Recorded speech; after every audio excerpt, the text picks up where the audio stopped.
Once again, my name is Dob. This topic for today is the 12 tribes chart.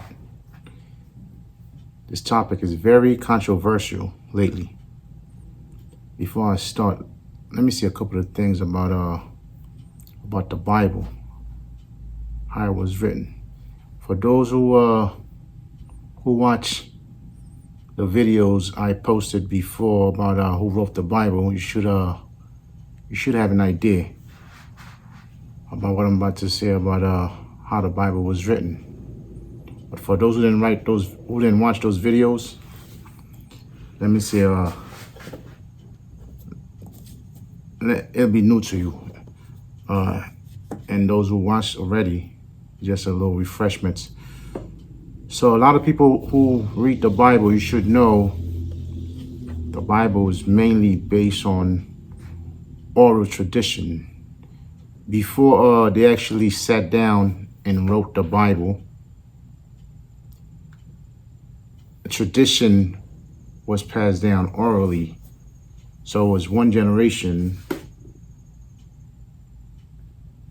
that's had some type of tradition about what happens before, and then pass it to the next generation, and into the next generation, into the next, until a time came when a group of people, a group of priests, especially priests, they sat down, they said, we're gonna put those traditions in writing. So the 12 tribes chart is purely based on oral tradition, meaning first it was passed down orally about the 12 tribes of the nation of Israel, where they're gonna be, where this tribe gonna be, what this tribe gonna do. And then later on, after the nation of Israel was settled, and then somebody wrote about the settlement, although they already settled. That's like me writing about George Washington, me writing a prophecy about what George Washington was going to do, because it was passed down to me from my great-grandparents, who got it from their great-grandparents, who got it from their great-grandparents. And then after a while, I said, look, let me sit down and write it down. For example, when you read the book of Genesis, book of creation, which probably happened in a time that nobody knows. When the sun was done, when the moon was done, the earth, water, and all this thing, nobody was there in those days to write down and say, look, okay, sun was done, and then let me write it down, because they were there. And then later on, the story of Adam and Eve, even though you can pinpoint when exactly happened, according to what scholars are saying, Adam, well, let me say the Adam, because the Adam in the chapter 2 and 3, for those who read the Hebrew, it does not say Adam. When you read in creation, first chapter, that word there is Adam, because Adam was made from the ground, from the Adama, and then they call that creation Adam, which means human being. And then when you go to the second chapter and third chapter, the story of Adam and Eve, then call this guy Adam, because Adam is not his name.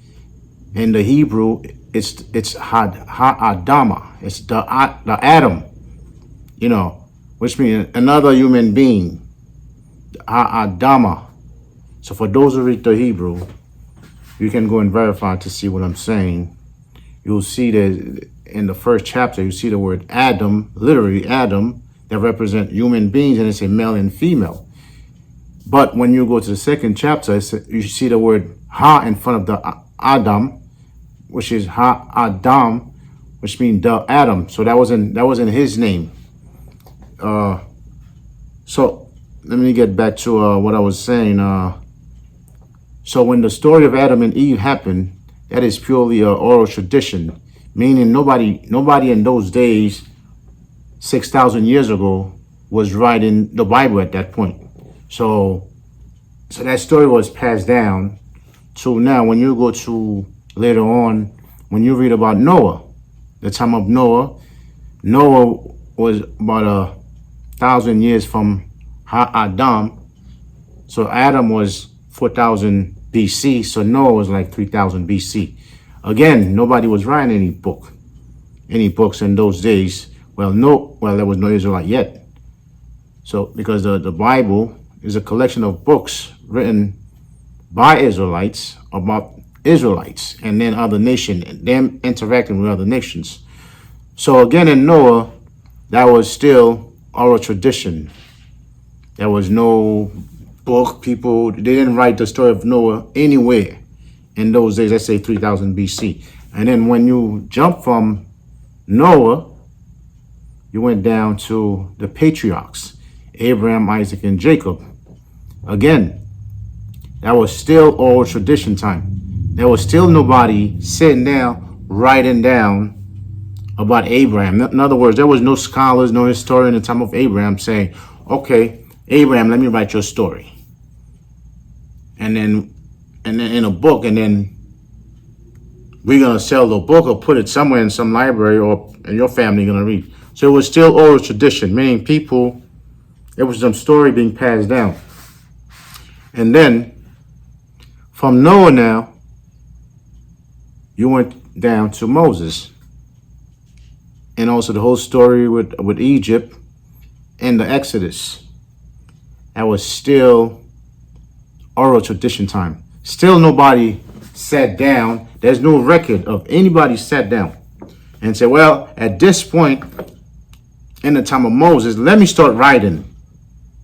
So still oral tradition being passed down. Then the Exodus and everything, the Israelites going to the wilderness. Still there was nobody who sat down with a pen and paper and said, let me write the story of the Exodus, what's happened of those 40 years in the wilderness. And then when you went down again from Moses' time now, you went down to the time of the judges. Well, first before the judges, time of Joshua. Still, there was nobody. It was still oral tradition. No writing yet. Nobody sat down and said, oh, let me write the story of Joshua.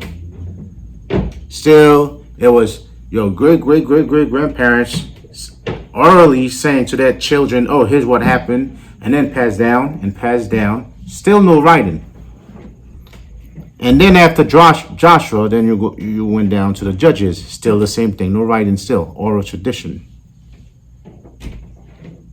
And then Joshua, Judges. Then you went down to all the wars that happened in the time of, even before the wars of King David, you had the first king. So still, it was still oral tradition. No writings yet. No writings, no books. No stones, no nothing. There is no evidence, no archaeological evidence that anything was written down yet. And I was still in the time of King David and Solomon. Still no writings. Still pure oral tradition. And then after King Solomon died, the nation of Israel split into two kingdoms. The northern kingdom, those were 10 tribes. That kingdom was called the Kingdom of Israel. And then you had the southern kingdom, Kingdom of Judah. You had two tribes there. And then a little bit after that time, let's say King David and King Solomon was around, well, let me not say, I'm just saying chronologically, 1000 BC to 900 BC, that was the time of King David and King Solomon. Still, there was no writing about the Bible yet. It was still oral tradition. And then later on, a couple of years later, after the kingdom of Israel split into the two kingdoms, around the time of a nation called the Assyrian kingdom, when they came to enslave the 10 tribes. Around that time, that's when, according to historians and scholars, that's when the first book of the Bible, that's when people actually sat down and said, look, let's write those oral tradition down. Those oral traditions that they heard from their ancestors. Let's start writing about Genesis. Let's write about Abraham, Isaac, Jacob. Let's write about the 12 tribes. Let's write about the war that happened. Let's write about King David, King Solomon, and all the other kings. So that's like me now. I want to write about Columbus. Let's say if nobody had written about Columbus. Now let me write about Columbus because my mother had told me something about Columbus that she got from her mother, and that her mother got from her mother, and her mother, and all the way back down to Columbus. And then after I collected all those datas, all those informations from my parents,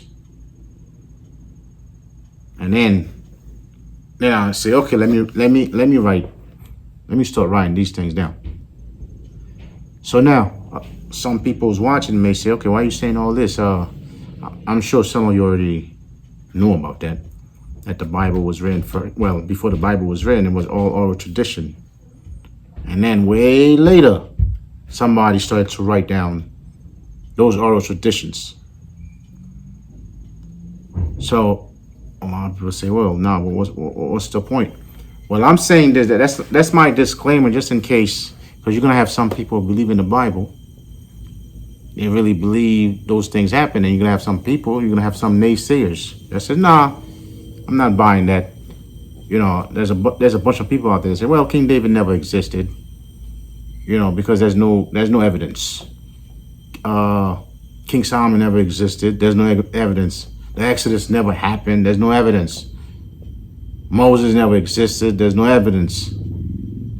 Oh, Abraham, Isaac, and Jacob, and they say, well, that's all fictitious because there's no evidence. Or creation, because there's no evidence. So my disclaimer is, listen,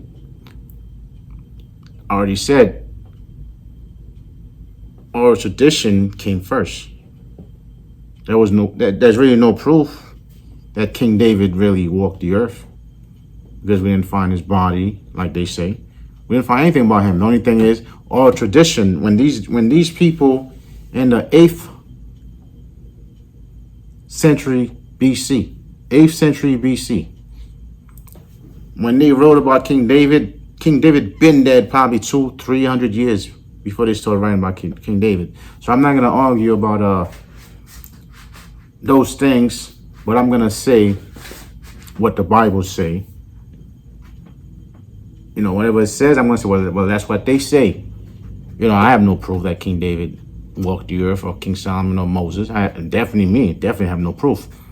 So I do acknowledge those are oral traditions. And then later on, like I said, in 8th century BC, then the first people started to write these things down. So would I bet my life on that everything they say King David did, that he did? Okay, oral tradition, no proof. But the topic is the 12 tribes chart. And it's based on two main chapters, which I'm going to discuss. Genesis 49 and Deuteronomy 33. Genesis 49, that's the oral tradition about Jacob sitting down and call his sons. and say, let me tell you what's going to happen about you 12 guys and about the tribes that's going to come out of you 12 guys. Well, since it was oral tradition, which means if I had to put a time on Jacob, I would say Jacob was around 1700 BC, based on you who know the chronology of the Bible, around 1700, 1800 BC, which means 3017 or 3,800 years ago, close to 4,000 years ago, which also means close to 1,000 years, well, about 1,000 years since the person sat down and wrote what Jacob said. People are going to say, well, there's no way that this can be true. You mean to tell me a story happened and then 1,000 years later, about 1,000 years later, the person going to say exactly what Jacob said to his 12 sons? You know, especially there was no written record. It was all oral tradition. So whatever Jacob said to his 12 sons, it was something that was passed down from generation to the next one, to the next one, to the next one, to the next one, to the next one, to the next one. Whatever, how many generations that was, from 1800 BC, so about 800 BC. That's about 1,000 years difference. So the 12 tribe chart breakdown is based on the oral tradition. Way after the 12 tribes left Egypt, well, first of all, went to Egypt with Jacob, their father, the 12 sons, and their kids and their wives. And then they stay in Egypt, let's say from 1800 BC to about 1400 BC. Then you can say that was the time of the Exodus, when they actually left Egypt, because the prophecy did say they were going to spend about 400 years in Egypt, and after this they'll be rescued. So 400 years later, around 1400 BC, then they left, according to the oral tradition. And then from there, they spent a few hundred years,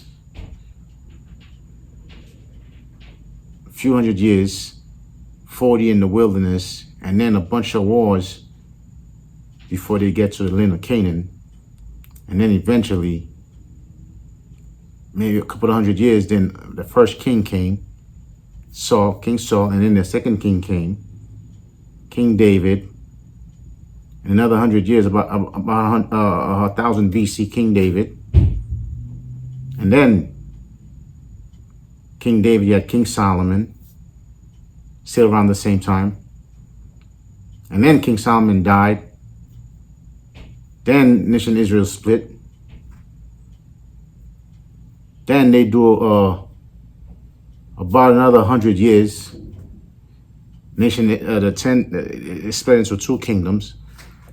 The northern kingdom, 10 tribes, beefing with the southern kingdom, the two tribes, the kingdom of Judah, which is where you got the word Jew came from. The people that originally started to call themselves Jews. And then later on, a few years later, they started to write the Bible. So I'm stressing that the whole 12 tribe chart is based on the oral tradition that Jacob said, this is what's going to happen later on. How those 12 sons going to become 12 tribes and eventually going to settle in the land that the Most High promised Abraham, which is the land of Canaan, the land flowing with milk and honey. After they settle, they became a nation. Everything was all peaceful. They settled. Whatever Jacob supposedly said orally, according to the tradition, then it happened. Then this tribe sit here, over here doing his thing. That tribe over here, everybody. And then after all that, after the settlements, and then the writers came and said, well, although we see they were living in a time where past settlement time, now it's the time of beef of the whole nation, a civil war within the nation of Israel. A bunch of tribes fighting a couple of tribes. And a group of tribes allied with one heathen nation against the southern kingdom, allied with another heathen nation, and fight happening until another heathen nation called the Assyrian came and enslaved the 10 tribes. And then the writers came. This is my first disclaimer that anybody who want to argue and say, well, King David never existed, King Solomon never existed. You have people that says, well, King David, he's based on Thutmose the third in Egypt, whatever BS they want to say, or King Solomon's. Those are not really Israelite stories. They really stories they stole from the Egyptians. They just changed the name. King Solomon's supposed to be Tutankhamun, whatever, that little boy. People can say whatever they want to say. The fact that they know, especially those who do know, when they read the Bible, they see, well, the fact that the Israelites got those stories from, those histories from oral tradition stories, so we can say whatever because they can't prove nothing. So I wouldn't even argue with anybody about this. But if somebody was reading the Bible and they read a certain verse and they want to say it means this or that, the minute I see it's wrong, then this is where I come in. I'm like, well, based on what is written here, what you're saying is wrong. But if you want to argue about whether these things really happen, you're looking at the wrong guy. I'm not going to argue with you about that because I can't even prove none of these things because there's no evidence, no archaeological evidence, that these things really happen. None whatsoever. Because even the Israelites in antiquity, back then, they knew the Bible before it was written down in writing. It was oral tradition, meaning it was passed down verbally from one person to the next, to the next, to the next, to the next, to the next, until way later it was written down. Well, if that makes some people feel like, well, in that case, then we cannot really accept it. Well, that's your view. I mean, you're entitled to your views. If something was written orally first, was said orally first, and then later put in writing, and then you say, well, because of this, I'm not going to accept it. Well, you're free to do whatever you want to do. I'm not going to fault you for that. I cannot tell you you're wrong. But for those who want to read it and still acknowledge that it was oral tradition and then written down, and then you want to have a dialogue with this is where I come in. One thing I can say is history, for the most part. I'm not saying every single history, but most history, before they wrote them down, they were passed down orally. First, by mouth, by word of mouth. Especially when people are writing history about things that They were never there. And the time that it happened, nobody claimed that there was a writer writing things. For example, in the time of Abraham, there's nowhere in the book of Genesis that Abraham had somebody next to him writing things in a book and say, well, now he's going to pass down the book. The Bible never makes that type of claim. Everybody was really familiar with the Bible. They know, just like regular history was first oral tradition and then written down, the Bible is the same thing. So for those of you who have a problem with the Bible being oral tradition first, and then because of this, you say, well, we're not going to believe it, then you shouldn't believe any history at all. I mean, especially antiquated history. Well, now with all this technology, if something happened now, like Obama was president, at the same time Obama was president, somebody can write down and say, okay, we're not going to pass it down, orally. We're just going to write it down. But back then, that wasn't the case.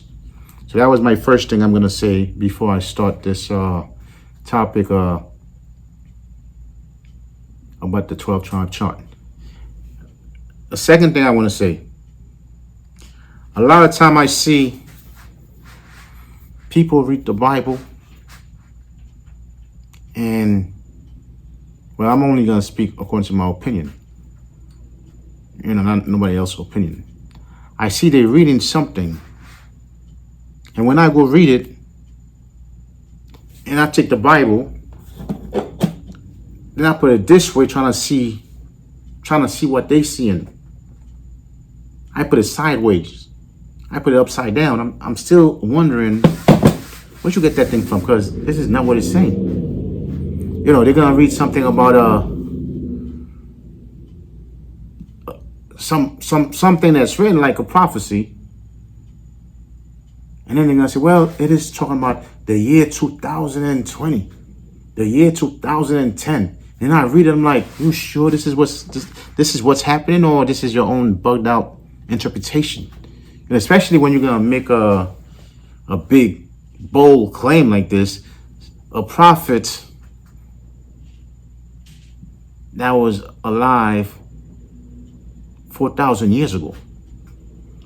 So he was actually going to sleep and dream about something that was going to happen 4,000 years later. That is bugged out. For those of you who think that's the job of a prophet, you bugged out. Prophets are regular people just like us. When you go to sleep, how many of us go to sleep and see what's going to happen 4,000 years from now? That's impossible. Job of a prophet was somebody who could see, just like a psychic. He was blessed with some type of wisdom or spirit or dream that the Most High gave him to help the people in his time, in his days. Not to help somebody 4,000 years later. That makes no sense at all. So the minute I hear somebody gonna go read a prophecy, and then especially in the time of the oral tradition time, Jacob time, that's what the 12 tribes is about. Jacob was sitting down talking. It was very clear. He's talking to 12 regular men, 12 of his sons, and tell them, let me tell you what's going to happen in the future concerning you guys and the tribe that came out of you. Then somebody going to read this and say, well, you see, it's somewhat those descendants in the time of America. You definitely smoking something, or you taking something. So after I'm done with this video about the breakdown of the 12 tribe chart, all of you with your 12 tribe chart making those bold claim about Jacob saying, not only Jacob in Genesis 49 and Deuteronomy 33, Moses talking about what's going to happen in America. You're going to need to take your 12 tribe chart and put it in the garbage. I'm gonna do my best to show how those 12 tribe chart. There's a bunch of them out there. You have many religions. These so-called leaders, they woke up any day and say, well, I got to break down the 12 tribe charts. You got a religion called the House of Yahweh. They're in Texas.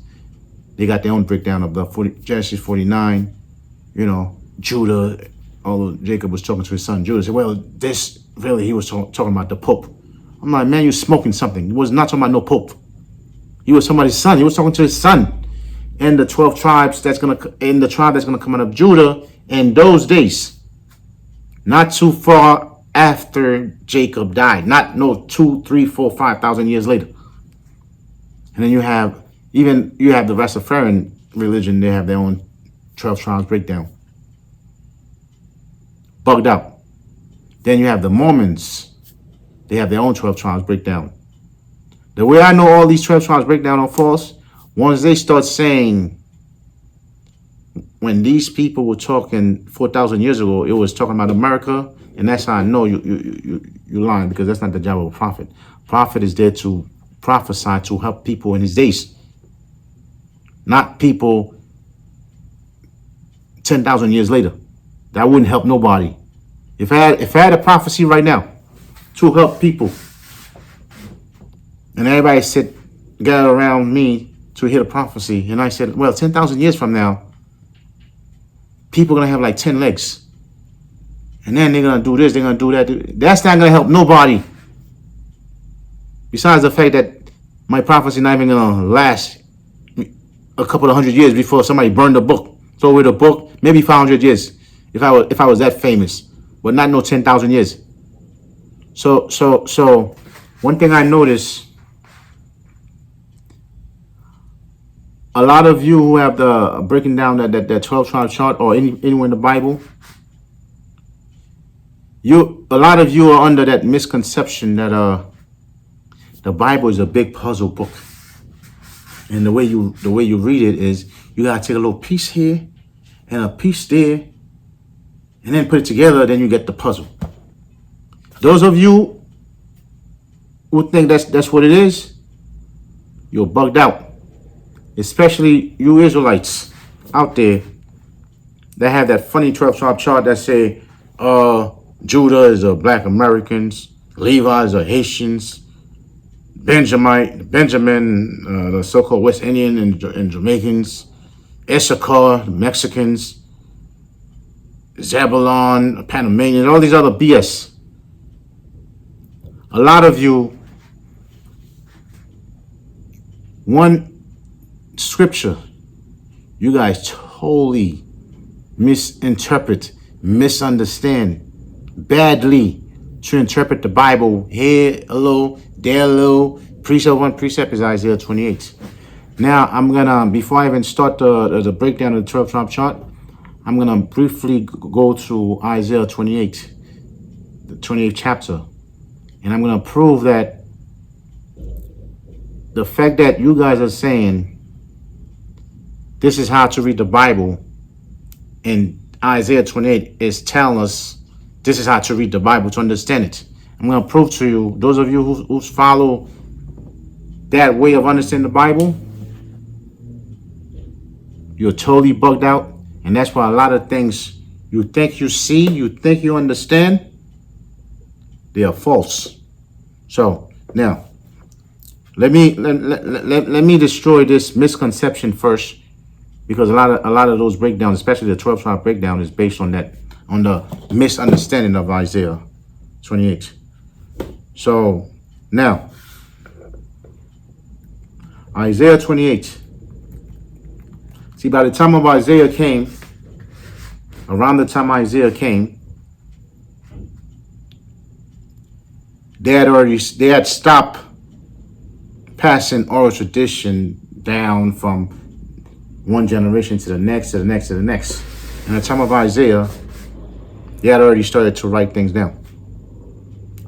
Time of Isaiah, time of Jeremiah, time of Ezekiel. They had, according to some scholars, because Isaiah wasn't around the 8th century BC. Jeremiah, all of them was around that time. So Isaiah 28. Now, that main thing, a lot of Israelites, when I say Israelites, they know what I'm talking about, like to say, well, the way you understand the Bible is precept must be upon precept, line upon line, here a little and there a little, and then you get it. Well, you guys totally don't get it, because that verse I'm going to prove, those verses in Isaiah 28 is not referring to this. Probably referring to a lot of you guys that think like this, but it's not referring to this is how you're supposed to understand the Bible. So when you go to Isaiah, let me start with the first verse. Isaiah 28, verse 1. It says, woe to the crown of pride, to the drunkards of Ephraim. Well, who's Ephraim? A tribe called Ephraim. That's one of the sons, well, grandson of Jacob, a son of Joseph, and Ephraim became one of the tribes.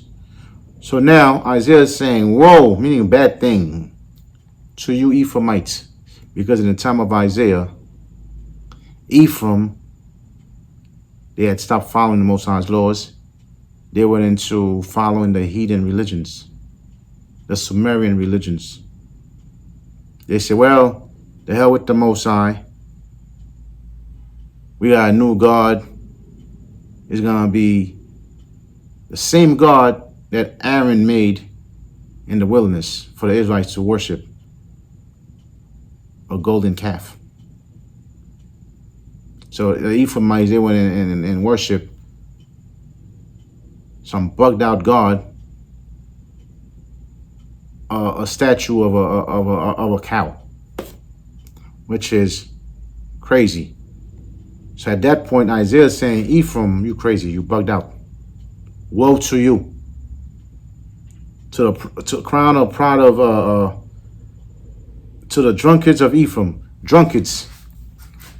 Now, people understand being drunk when you drink alcohol. You get drunk. But being drunk is also parallel to when people following other religions, bugged out religions. Because the same way when you're drunk, you start acting crazy, doing crazy things, saying crazy things. When you physically drunk, when you following bugged out religions, you act the same way. Spiritually, you act bugged out like a drunk person. So this drunkenness about Ephraim is referring to Ephraim following, believing, accepting some crazy stuff that makes them look like a bunch of drunkards. Although not physically drunk, but believing in some bugged out religions. Most of us call that, and the prophet Isaiah called that drunkenness of Ephraim. Woe unto you. I'm gonna go quickly through a few verses to prove that misconception of how to understand the Bible. Take a little here, take a little there, and then boom, put it together. Oh, you get the puzzle. And this is the chapter most of those religions are using to say this is what they use. This is the wisdom they use, the wisdom of chapter 28 of Isaiah to be able to understand the Bible. And I'm going to prove to you the fact that you guys misunderstand this. That's why a lot of things you guys teach are bugged out. That's why you guys sound like a bunch of drunken people, just like Isaiah was saying to Ephraim. So I'm not going to read everything. So first verse I had to show you it's talking to Ephraim. It's not talking to the whole world. And say, Ephraim. So remember this. I'm going to jump down because I don't want if you read 2, there's nothing to point out. Behold, the Most High had a mighty and strong one, which, okay, I'm going to jump down to verse 3.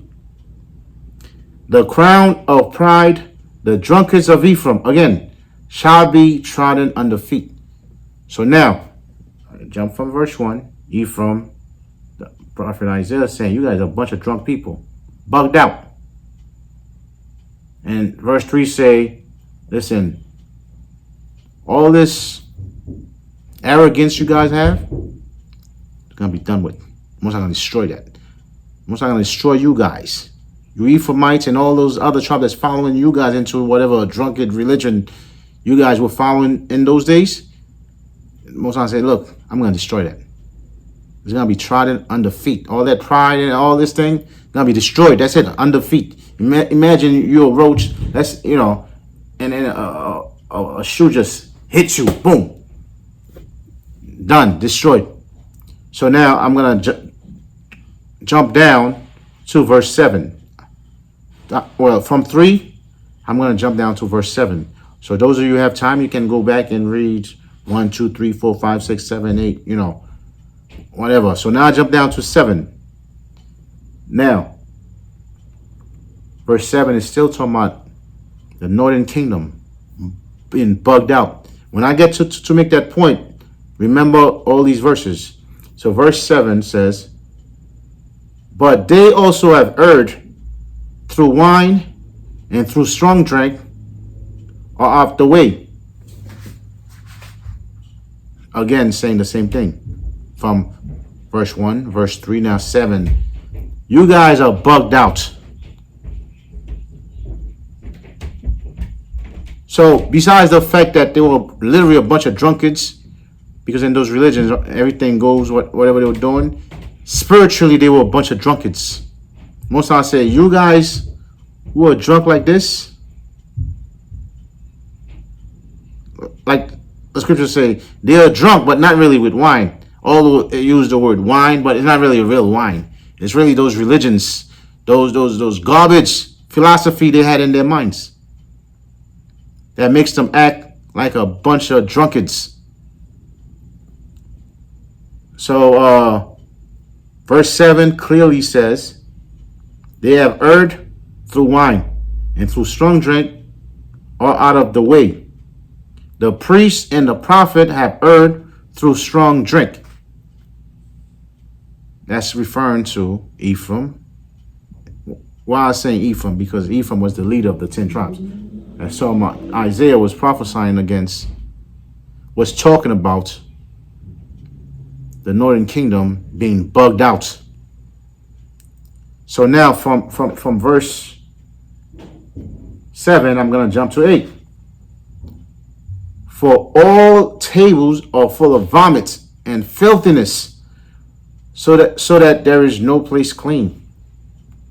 So Ephraim and the other 9 tribes, you guys are drunk in the garbage you believe in, the garbage you were saying, and at the same time drunk, literal too, because when you're not following the Most High, you do all these garbage too. People who are into bugged out religions, they do all these craziness. So the Most High say, Isaiah says, the tables are full of vomit.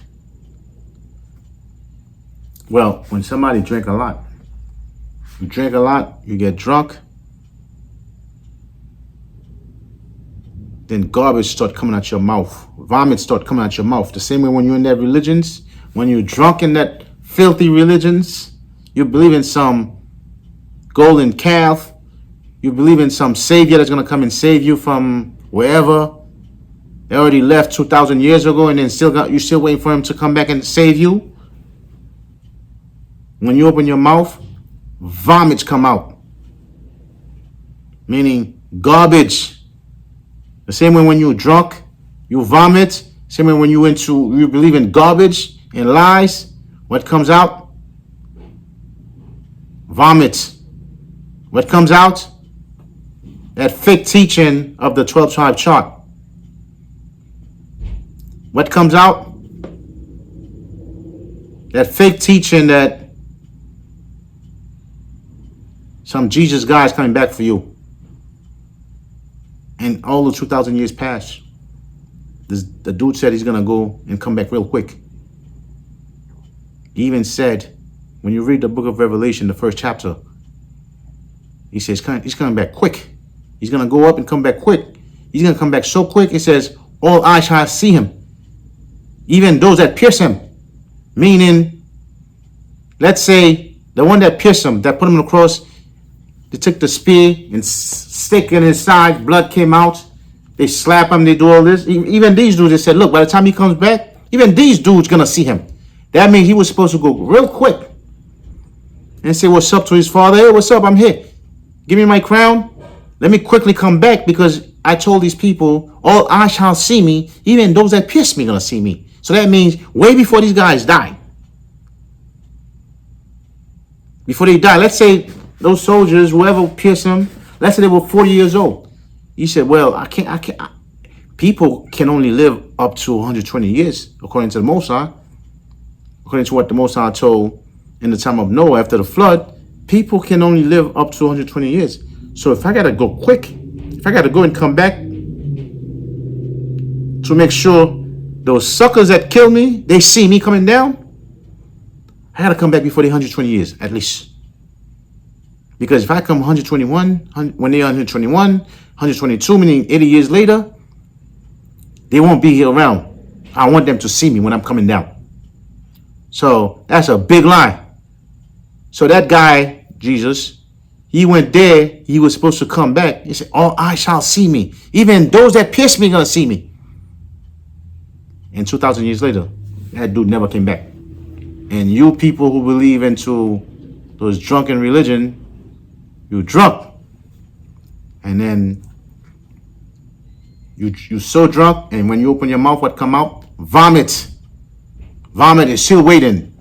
I remember when those Israelites used to say before the year 2000, oh, Jesus is coming. So in 1995, I was following since 1995. Okay, I'm like, wow, Jesus is coming in 5 years. Wow. And then they say, well, if you follow them, you're going to be a king just like Jesus, I'm like, wow, 5 years. Then I was following them. And then I remember I was going to school. I was going to the school of Staten Island College. I'm like, 5 years? So why am I even going to school? Why am I even going to school? I'm about to be a king in like 5 years. So I went to school and find some reason and say, oh, I'm not coming back no more. The minute the teacher gave me I remember my last day there in school, my first day there in school. School just started. The teacher said, oh, you gotta go read 5 chapters or something, and you got some homework. Me, I'm sitting here, I'm like, look, 5 years I'm gonna be a king. Listen to these dudes vomiting things out their mouth. Well, I'm about to be a king anyway. But lucky, I didn't curse out the teacher. I just took my stuff and left. I'm like, look, why am I even here? So that was 1995. Just listen to people vomiting out their mouth. Lies. And then 96 came, I'm like, wow, I got 4 more years. I'm about to be like a king. Because that's what Jesus said. Well, according to those Israelites. You follow Jesus, So 97 came. I'm like, oh, wow, I got 3 more years left. And then 98 came. And then some of us started to think like, damn, 2 more years. Well, we don't think that's going to happen. Some of us say, okay, nah, I don't think 2 more years you just come in and we're going to be king. Nah, it looks something looks fake here. Something is not right. Two more years, I'm about to be a king, whatever it is. I'm like, wow, okay. So 1998, around that time, I'm still thinking like, some of us thinking like, sure, no. And I think 1999 came, that's when we was like, nah, that's too close to the time. Someone said, no, he's not coming back. And then I believe it. I'm like, okay, yeah, he's not coming back. 1999. I'm like, oh, wow. So I drop out of school. Now, 1999, now I believe that Jesus is not even coming back. I'm like, wow, congratulations, Eddie. You played yourself. Listen to people vomiting stuff. And then I went back trying to find all the Israelites I knew. Trying to tell them, yo, wake up. It's not happening. It is not happening. You got to change your mind quick. And then those other Israelites, nah, he is coming. No, you're wrong. You're a liar. You're a deceiver. Yeah, he's coming. He is definitely coming. Wait, 2000, he's coming. I'm like, I'm telling you, he's not coming. The same way I'm telling you people now, if Jesus was going to come, he would have come a long time ago. Because that's what the scripture said. He was going to come quick. Even the one that killed him, they were supposed to see him. These people have been dead. So if he was to come now, that's a lie right there. Those people are already dead. They're not even seeing him. And some of you are going to say, well, no, that's talking about reincarnation. Well, you're a clown. Because even if you were reincarnated, let's say me, if I was one of those guys, that murdered Jesus in those days, now I'm reincarnated into me. Now, I still don't remember that I killed him. So even when he come down, and if he was to come to me and say, yo, you killed me too, I'm like, hey, you were one of the guys who did it. I'm like, what, 2,000 years ago? Nah, you bugged out. It wasn't me. So that reincarnation garbage, that reincarnation teaching, that's garbage. That's vomit. That does not exist. Once you die, you die. Hopefully, if the Most High bring you back, maybe in some other time in the future, I don't know. If he does that. If he doesn't, you screw. That's it. But once you die, you're not going to go to no heaven and sit down as a spirit and somebody get pregnant and then you jump in the person's belly. It doesn't happen. That's some bugged out, demonic lies from the heathen. And you Israelites who are supposed to be believing things contrary to the heathen, and you're teaching that. Lies. That's vomit coming out your mouth. So all these things, you need to stop those things. Vomit. So let me get back.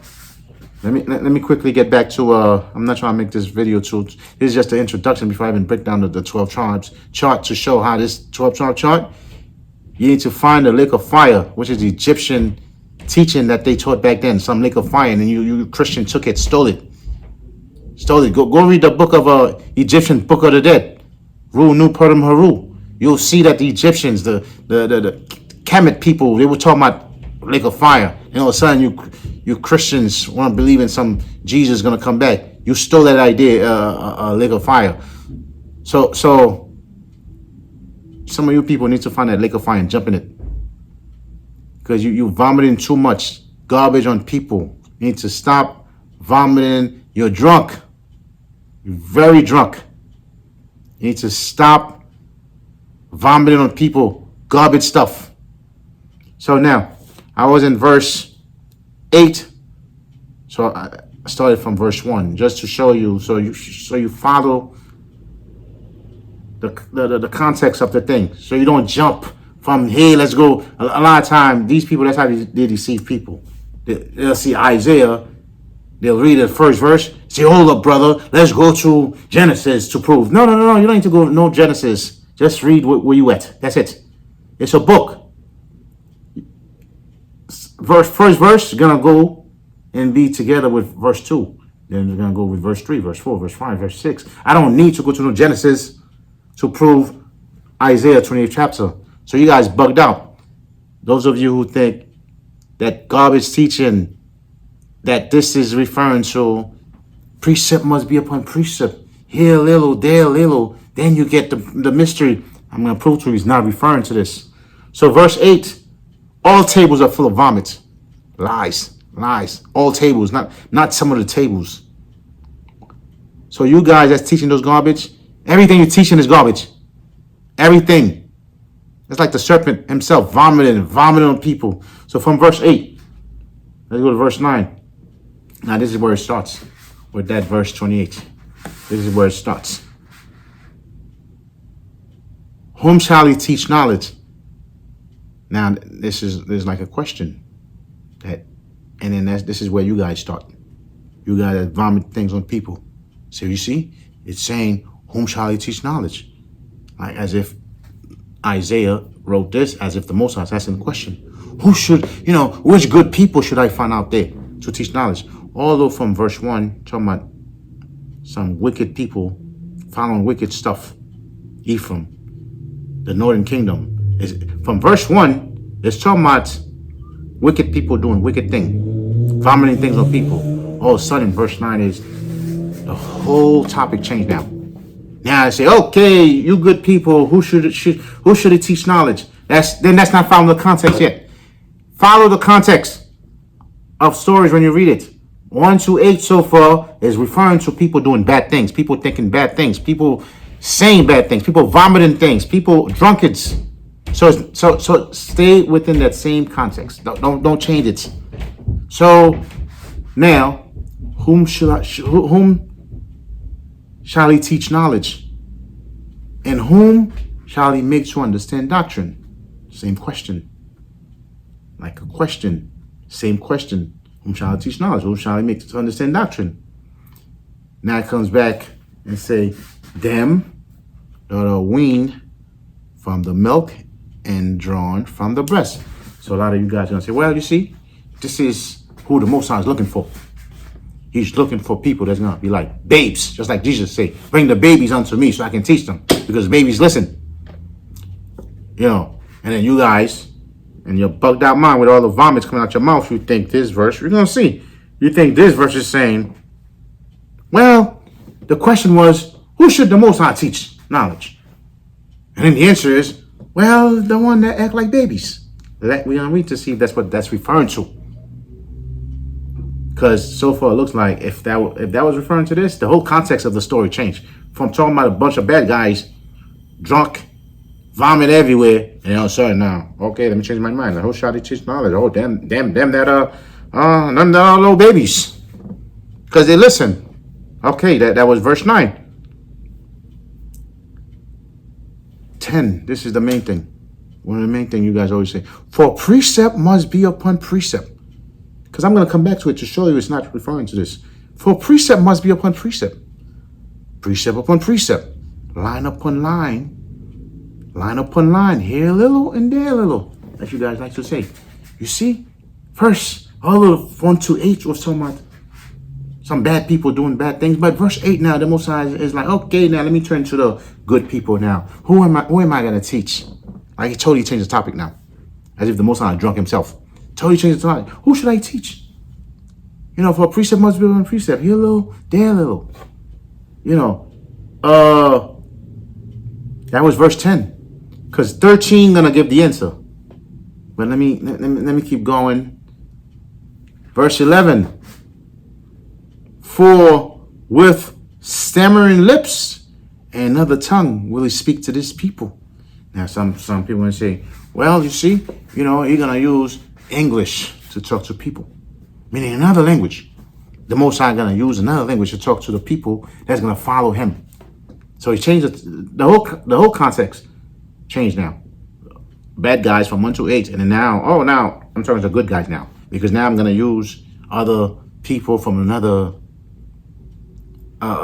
heathen language, from another language they didn't even know. Now, that's the language I'm going to use to talk to these people, trying to help these people. So that's the understanding. I'm going to come back. Like I said, verse, to whom he said, this is the rest wherewith ye may cause the weary to rest. And this is the refreshing, yet they would not hear. Well, now, some of you will say, those of you who believe in precept must be upon precept. Here a little, there a little. So the people he was talking to, the nation of Israel, that's what you guys are going to say. To whom he said, this is the rest, which is the nation of Israel. True. This is the rest wherewith ye may cause the weary to rest. And this is the refreshing. That's what the Most High told the nation of Israel. But yet they would not hear. Now, yet they would not hear. Well, this line should give a clue. It's going back to the rebellious Ephraimites and the other tribes that was following them. Because verse 13 gonna come and say, but the word of the Most High was unto them precept upon precept. The word of the Most High was unto them precept upon precept. Line upon line, because we already read that part. But the word of the Most High was unto them. Who are them? The good one or the bad ones? Because you people that are saying this is how you're supposed to learn the Bible, precept upon precept, line upon line, here a little and there a little. Isaiah came back and said, but the word of the Most High was unto them, precept upon precept, line upon line, here a little, there a little. So why was the word to them that? Like some of you saying, well, you see, that's how you're supposed to learn the Bible, so you can have salvation and be saved. Because once you understand the Bible, you read it like this, precept upon precept, line upon line, good things should be happening to you. You should be able to understand. But verse 13 come back and says, that they might go and fall backward and be broken and snared and taken. Okay, now, for those of you who understand a little English, the last line did not sound good at all. It says, the word of the Most High was unto them like that, precept on precept, so that they can fall back and get destroyed. What? Somebody said, well, I don't see the word destroyed there. Okay, let me read it again. Verse 13, a part that says, that they might go and fall backward. Fall backward is not a good thing. It's a very bad thing. It's not saying so that they can be saved. It says so that something bad can happen to them. So the word was unto them, precept upon precept, line upon line, here a little, there a little, so that they can go get destroyed, so that they can fall backward. Backward. That's not a good fall. That's a bad fall. So no, this is not how you understand the Bible. This is not how you teach the Bible, precept upon precept. This is not referring to what you think it's that you guys been teaching that it's referring to. It's not, because the last part says,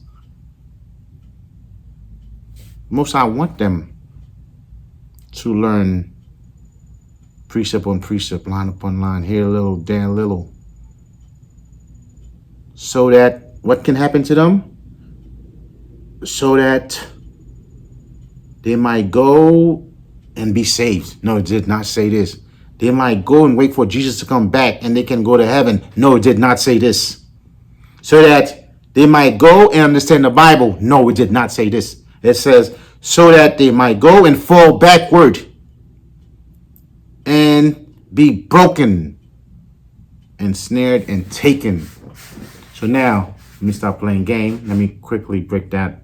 I already passed the time for the little introduction before I break down the 12 tribe chart. So that something bad can happen to them. Who to them? It starts with verse 1. Those Israelites, the northern kingdom, who stopped following the Most High. They went and following idols, garbage, vomit stuff. They're like dogs. They go back, things that they should have been vomiting and then get healed and then stay away from it. They go back and eat it. Dogs eat vomit. So basically the Most High is saying, you Israelites, the northern kingdom, you guys are a bunch of dogs. I got something coming for you. Just like in verse 3 that says, all this garbage you guys talking about, you're going to be trodden under feet. You're going to be destroyed. And that's what happens in the 10 tribes, the northern kingdom. So now, first I had to break it down the way you guys saying it's supposed to be broken down. Wrong. So let me really go back and show you how to break down this. So from verse 1 to 8, talking about Ephraim, You, Ephraim, was the head, was the leader of all the wicked tribes following wickedness. So that's why they're only saying, although they're saying only Ephraim is referring to the whole northern kingdom. The whole northern kingdom being evil, not following the Most High's words. So the Most High said from verse 1 to 8, okay, you Ephraimites and the rest of you wicked Israelites, you're in trouble. You're in trouble. You're going to be destroyed. And then verse 9 to 12 saying, okay, this is how the Most High is going to talk to you guys. Precept upon precept. Line upon line. Here a little, there a little. You know what that means? That means the Most High is going to talk to you like a bunch of idiots. Because you guys are a bunch of idiots. Like a bunch of toddlers. That's how you teach a toddler. If you go read other versions who write it better than the King James Version, which is the worst version out there, you go read it properly, it's going to tell you this is how you teach a little toddler. That means you guys, in your understanding, you have toddler way of thinking, toddler ways of understanding things. You're drunk. This is the most talk to you guys like toddlers. The way you teach a toddler, A, B, B, B, B, say this, C, C, C, C, D, D, whatever. That's how they learn. That's how you talk to little toddlers. So it's not for people to understand the Bible. This is an insult, in other words. An insult to the Ephraimites and the other tribes found them. Moses said, this is how I'm going to talk to you. I'm going to talk to you like I'm talking to a bunch of kids. That's how I'm going to talk to you, because you're a bunch of toddlers, because your understanding is like a bunch of toddlers. Precept upon precept, precept upon precept, line upon line. That's how you teach a little kid. That's not how you teach a man of understanding, a woman of understanding, somebody who really understand the Bible. That's how you talk to a kid. And the Most High said, the reason I'm going to talk to you you toddlers like this, you people like a bunch of toddlers, so you can act like a bunch of toddlers, like a little toddler can barely walk. Every time he stands, what happens? He falls backward. You trying to stand to walk, he doesn't know how to walk yet. He falls backward. So that's what this is referring to. Talk to you people like a bunch of toddlers, so you can get destroyed because you're rebellious and you don't want to listen to the Most High. That's what this is referring to. So all of you who are drunk into whatever Christianity thing you're into, whatever other religion you're into, Islam, Rastafarianism, whatever religion you're into, Most High never give nobody no religions. That's why your religion comes and take what Jacob said to his 12 sons, what's going to happen to them, how they're going to settle as people settle in the land. And you religions, you read this thing and say, no, she's talking about the Pope. Someone going to say, well, probably talking about Joe Biden. No, it's not. Oh, it's talking about this. Because you're drunk in your philosophies. It's not referring to this. So, although I break it down, so whoever's watching this, please go back and read it now. From 1 to 13. If you want to read 14. 14 going into now the southern kingdom of Judah now. But they weren't in trouble yet. But the kingdom of the northern kingdom, Ephraim in them, and the other 9 tribes, they were in trouble. Moses said, you guys are about to be destroyed. And I'm talking to you like a bunch of toddlers so that you guys can be destroyed. This is not talking about, this is how you understand the Bible. Here a little, there a little. You guys who's teaching that garbage, you need to stop vomiting on people. Stop. If you don't understand the King James Version because he's not speaking the language that you understand, because you don't speak that English, go read a version that you understand. Go read something easier. Maybe something that's called, the language of this time. Go read the Message version. Go read something you can understand. A lot of you quit to read King James Version. A lot of you, so-called Israelites, quick to read the King James Version, and you don't understand nothing in the King James Version because the English it's using, you guys don't speak it. That's like some 1600. That's why they call it 1611. Some 1600 English. You don't even understand the English now. You want to read 1611 language, English. That's why a lot of things you guys breaking down sounds like you're definitely on crack. Even something as petty as this, as low as this, you can read that it's saying precept. So the word of the Most High was unto them, precept upon precept, precept upon precept, line upon line, line upon line, so that they can fall backward and get destroyed. So, because again, I'm going to stress this, verse 12. But no, verse 13. The word of the Most High was unto them. The word unto, you see, the word of the Most High was unto those Israelites. Precept upon precept, here a little, there a little. So, because that's toddler way of understanding things. If you want to understand something, you read a book, stay in that book and trying to read it. Nobody watch a movie, you start watching a little bit over here in the beginning, then you go in the end and watch another thing, then you go to the middle, get a little thing and say, oh yeah, I understand the movie. That's not how you watch a movie. And that's not how you want that's not how you read a book. You don't go from let me get a little beginning here, then let me get a little in the middle here, let me go and oh wow, now I understand. No, this is not how you understand the Bible. That's why a lot of you teaching some garbage about the Bible, because your understanding is you have a toddler way of understanding the Bible. A little toddler would do something like this because the toddler don't understand nothing. A little toddler, you give him the book, you open it here. You look at some picture here, then he close it. You open it, oh, and then he close it. Oh, I see another picture. And then maybe if that toddler can talk, say, well, if you ask that toddler, do you understand what you just saw, what you just read? The toddler say, yes, I understand. The toddler saw 3 pictures. One in page 5, then go open it again, see another picture in page 50. And then the toddler close it and then open it again. In page 200, see another picture. One picture was a cat. The other one in the middle was a mouse, and the other one was a dog. And the book is about cat, mouse, and dog. That's what you guys are doing. So until you guys start reading the Bible the right way, that's how I know you guys are bugged out with your understanding. Even petty little scripture like this, very low. It's clearly saying from verse 1 to 8, the Most High is talking to wicked people, wicked Israelites, Ephraimites, following some golden calf. You're gonna go to a statue of a cow and say, "Whoa, this is the Most High." That's how the Most High said, "Look, first, gotta talk to them like idiots, because they turn to a bunch of idiots. Gotta talk to them like a bunch of toddler." So the same thing when a toddler don't know how to walk yet. Every time you're trying to get up to walk, he's trying to walk and fall. That's what was waiting for those people that were not following the Most High, like the Ephraimites. So all you Israelites out there, all you schools, whether you One West school, you FOPE school, you GMS school, you HOI, I don't care which school, all of you read this little simple thing. All of you quick to say it's talking about for precept must be upon precept. Precept must be upon precept. Here a little, there a little, boom, you understand it. You're bugged out. Even thinking about that.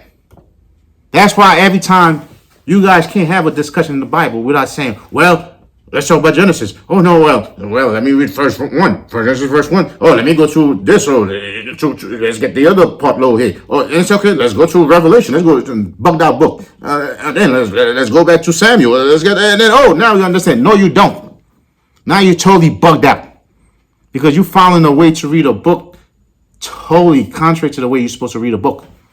And the Bible is not a book. The Bible is a library of books. Look at behind me. Let's say somebody said, look, this is how I'm going to understand this library over here. So I'm going to go to this book and read one page here. Then I'm going to go here, read another page here. And I'm going to go over there, read another page. And then I ask that person, do you understand this library? What's going on back here? Do you understand all these books? Say, yeah, I understand, because I read a page in this book, then I read another page, another page in that book, and I read another page. Now I understand it. That's bugged out.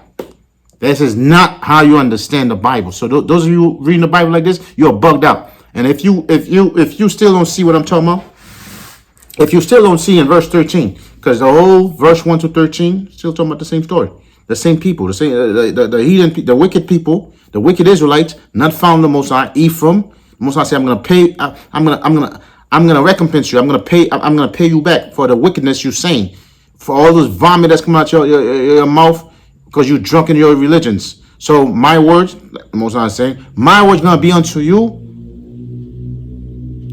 based on your toddler intelligence. It's gonna be like I'm gonna talk to you like toddlers so that you get destroyed. And that's all Genesis, Isaiah 20 chapter was talking about, from 1 to 13. So any of you who still want to see, you still want to go out there and teach that same garbage, say, look, this is how you understand the Bible. Precept must be upon precept. Take a little here, take a little there, and then boom, you understand it. You see, that means you're a fool. So with this, that was the introduction for the 12 chart chart. Introduction for the 12 chart chart. So stay tuned. That 12 chart chart that's being pushed out there lately, is very controversial. Well, I am totally going to dismantle that 12 tribe chart. So all the thing, Haitians from the tribe of Levi, bugged out. You cannot prove that.